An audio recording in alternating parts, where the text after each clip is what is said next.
മാണിക്യം, ഇതെന്റെ അമ്മയാണോ? Oh, I'm sorry sir, I'm sorry. നശിച്ച ജീവിതമാ സാറേ എൻ്റേത്. ഡോക്ടർ ആവണമെന്ന് സ്വപ്നം കണ്ട് രാവും പകലും പട്ടിണി കടന്ന് പഠിച്ചു. എന്നിട്ടിപ്പോ ഈ തോട്ടികളോടൊപ്പം തോട്ടി ഡോക്ടറെ എന്നെ ഇരുത്തിയിരിക്കുന്നു. എന്ത് സ്ഥിതിയും മറിച്ചൊന്നുമല്ലണോ ഈ ശരീരം, ഇതിലൂടുന്ന രക്തം മുഴുവൻ ഈ പാവം സ്ത്രീ പിച്ച തണ്ടിയ ചോറിലൂറിയതാ.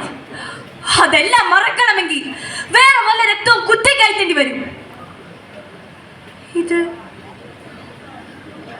തന്നെയായിരുന്നില്ലേ അന്നത്തെ ഇന്റർവ്യൂവിലെ ആദ്യത്തെ ചോദ്യം? Welcome welcome mister Dharmapalan.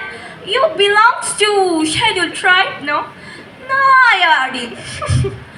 എന്നിട്ടും നിങ്ങൾ IAS എഴുതി ജയിച്ചിരിക്കുന്നു. അതെ മാം, അതെ, എനിക്കൊരു വലിയ മനുഷ്യന്റെ സഹായം ലഭിച്ചു. ഒരു വലിയ മനുഷ്യന്റെ. നീ ഓടി, നീ കുളിച്ചില്ല? ചോറില്ല?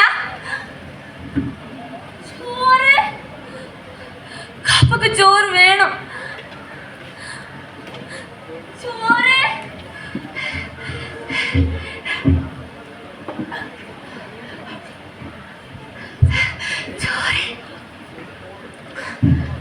നാളെയും വാ, നാളെയും ചോറ് തരാം.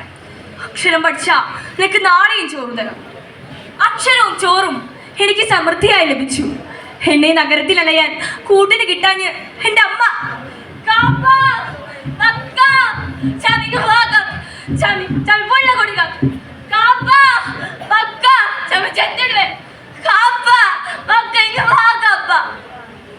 ഒടുവിൽ ഞാൻ എൻ്റെ അമ്മയെ പോലീസിന്റെ സഹായത്തോടെ കണ്ടെത്തി.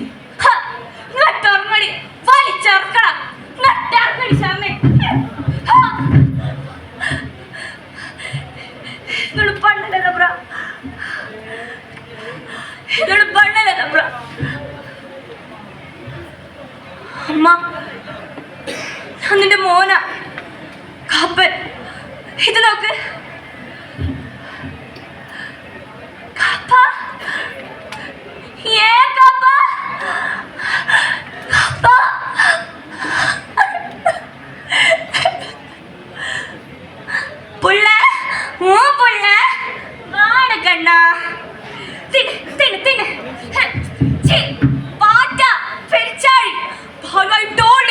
നിങ്ങളുടെ അമ്മ വേറെ ജീവിതം ശീലിച്ചവരാ.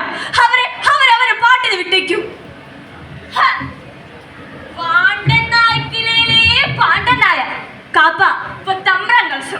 കസേര ഹെരിയുടെ മക്ക. അമ്മക്കൂർക്ക് പോവാ മക്ക, അമ്മക്കൂർക്ക് പോവാ, അമ്മക്കൂർക്ക് പോവാ മക്ക. വാ മക്ക, അമ്മക്കൂർക്ക് പോവാ.